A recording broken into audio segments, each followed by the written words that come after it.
Continuamos hablando en el tema de ética y hablemos de principios prácticos de la conciencia.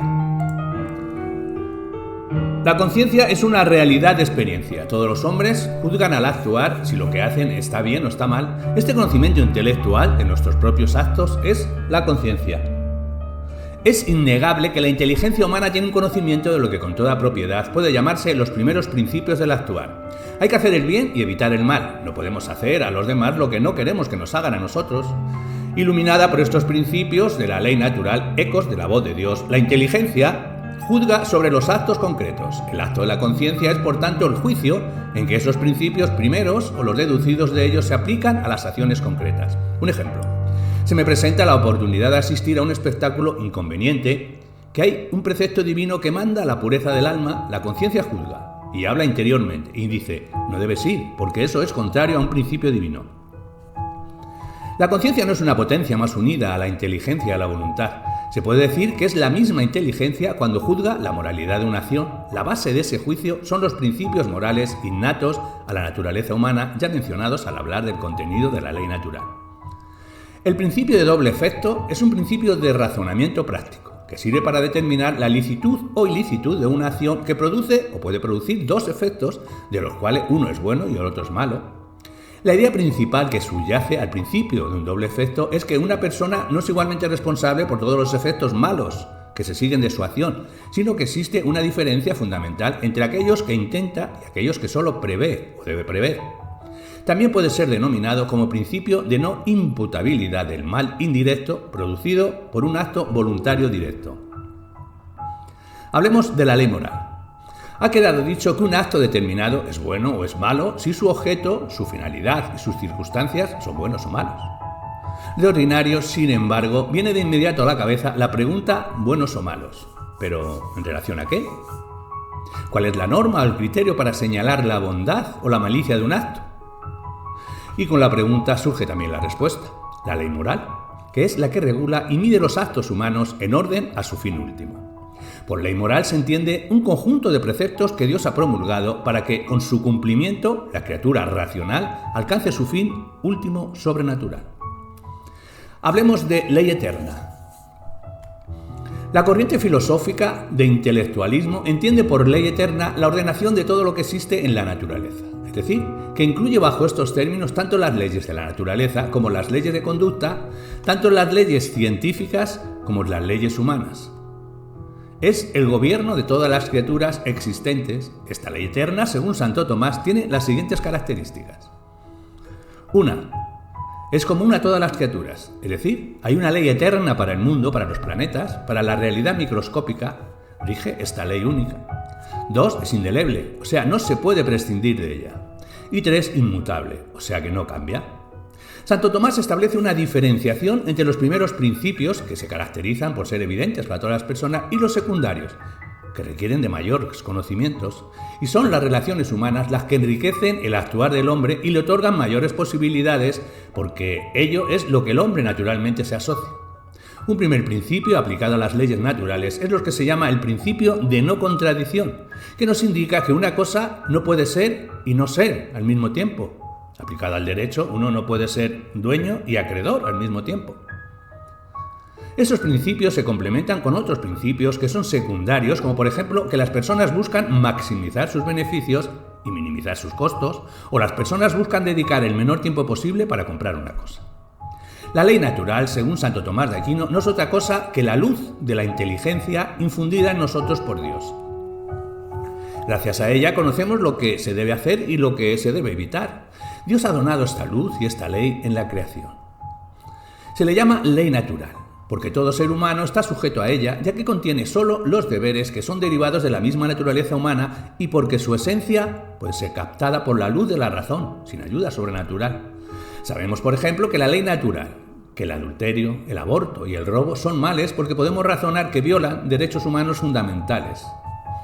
Marco Tulio Cicerón, político y orador romano, en su libro La República escribe respecto a la ley natural. Ciertamente existe una ley verdadera, de acuerdo con la naturaleza, conocida por todos, constante y sempiterna. A esta ley no es lícito agregarle ni derogarle nada, ni tampoco eliminarla por completo. No podemos disolverla por medio del Senado o del pueblo.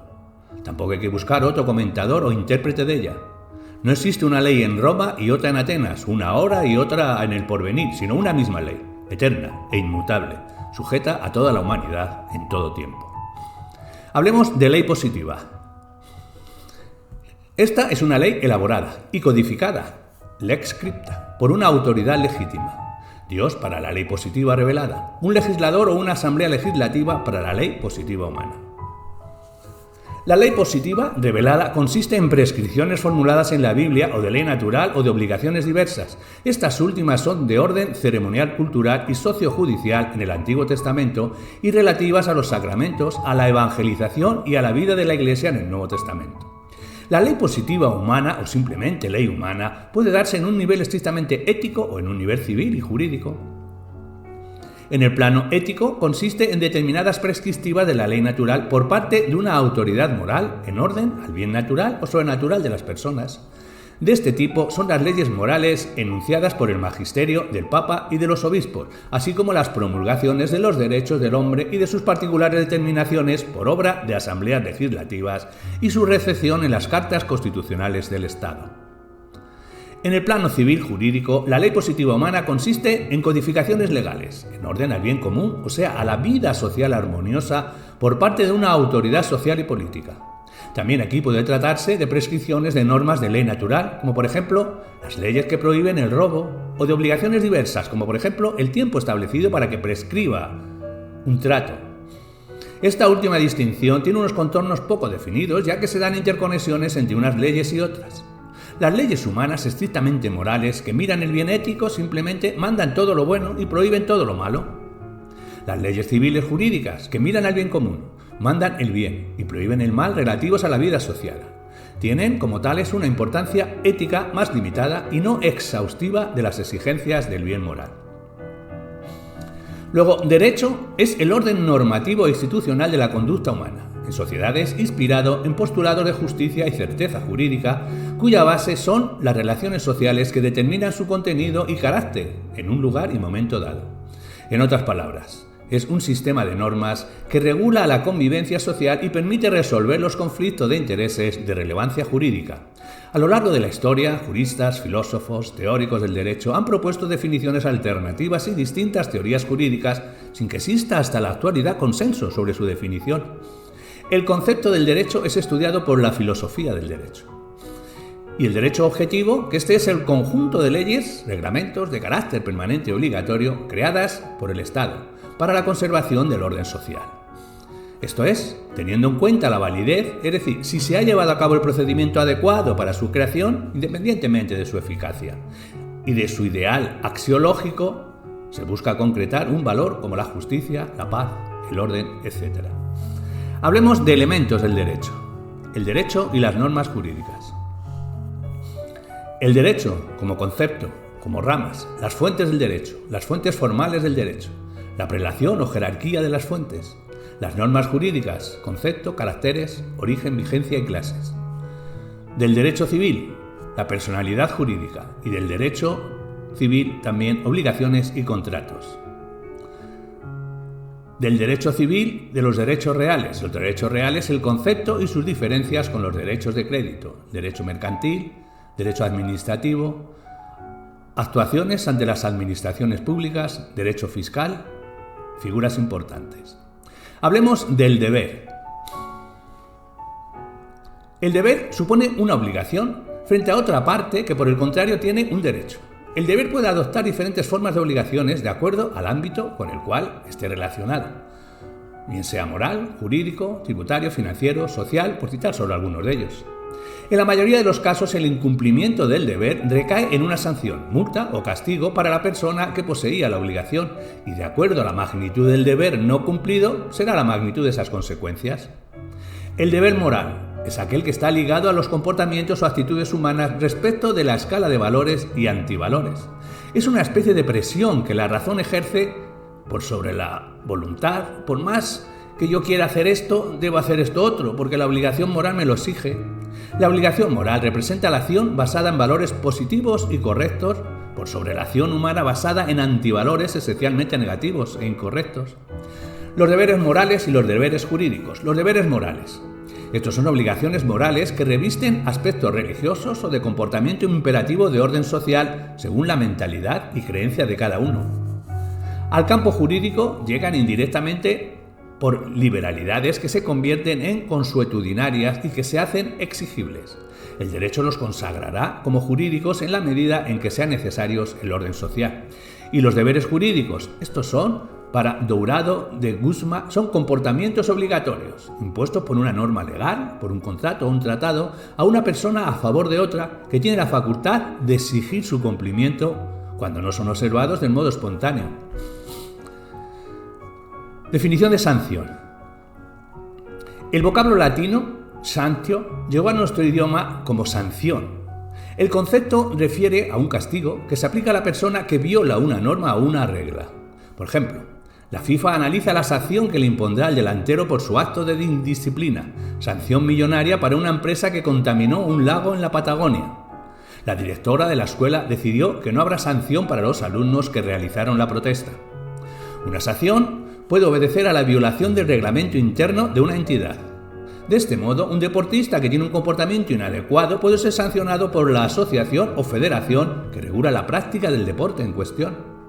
En un sentido similar, un estudiante puede recibir una sanción por parte de las autoridades del centro educativo al que asiste cuando no respeta las normas de convivencia.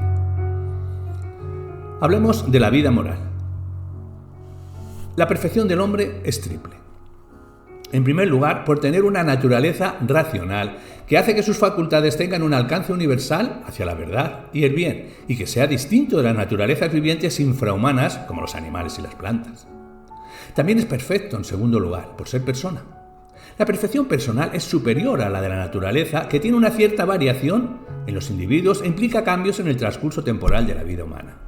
En cambio, la persona siempre permanece en acto y en el mismo grado. También el ser humano puede tener una tercera perfección, la ética. El hombre se abre y se proyecta en muchas posibilidades y realizaciones, y gracias a su ser personal y a su naturaleza racional, el hombre puede obrar de acuerdo a estas dos perfecciones. La persona humana posee una capacidad perfectiva, arraigada en su naturaleza racional.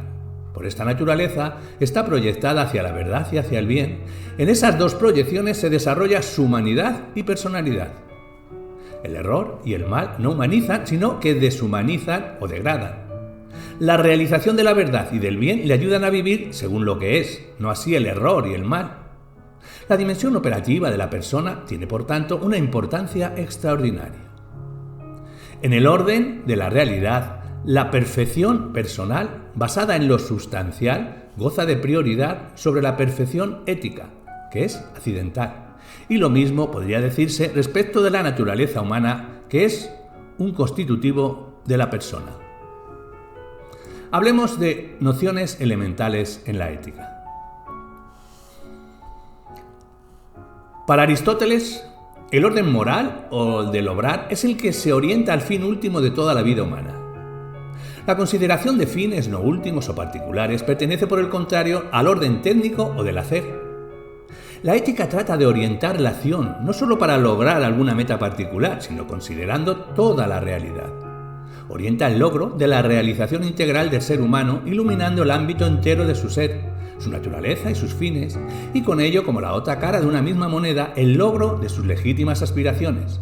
El fin del hombre es la vida feliz. La diferencia entre el orden moral y el técnico puede considerarse en los siguientes ejemplos.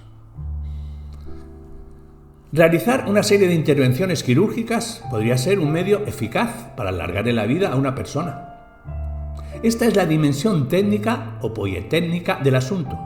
Pero para considerarlo desde el punto de vista ético hace falta preguntarse si en vista de la realización integral de la persona vale la pena el hacerla sufrir tanto solo para prolongar su agonía. Un medio muy eficaz de conservar especies en peligro de extinción es el de dotarlas de una reservación en donde se les proteja. Esto es un asunto técnico-práctico. Para contemplarlo desde la ética haría falta considerar si el dotar de tierras a la reservación no implica disminuir el espacio vital y la tierra de siembra de los nativos de la región. El hombre que realiza sus funciones de nutrición, crecimiento y reproducción se realiza solo en tanto que vegetal. y se frustra de su integralidad, mientras la moral lo impulsa a realizarse como hombre. El que desarrolla sus percepciones sensibles y sus sentimientos pasionales se realiza solo en cuanto animal, frustrándose en su integralidad, mientras la ética lo impulsa a realizarse en todas las dimensiones humanas. Deberes para consigo mismo. Después de los deberes para con Dios, ¿cuáles son los más sagrados que tiene el hombre? ¿Qué deberes tiene usted para con su propia alma? ¿Cómo puede el hombre purificar su alma? Después de los deberes para con Dios, los más sagrados y trascendentales que tiene cualquier hombre son los deberes para consigo mismo. Aunque haya personas a quienes esté muy obligado, el deber de mirar por mí en las cosas necesarias prevalece sobre todo la cortesía por el derecho natural.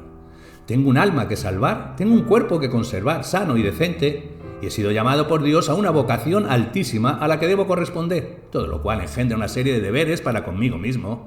Los deberes que tengo para con mi alma pueden reducirse a 3: purificarla, santificarla e instruirla.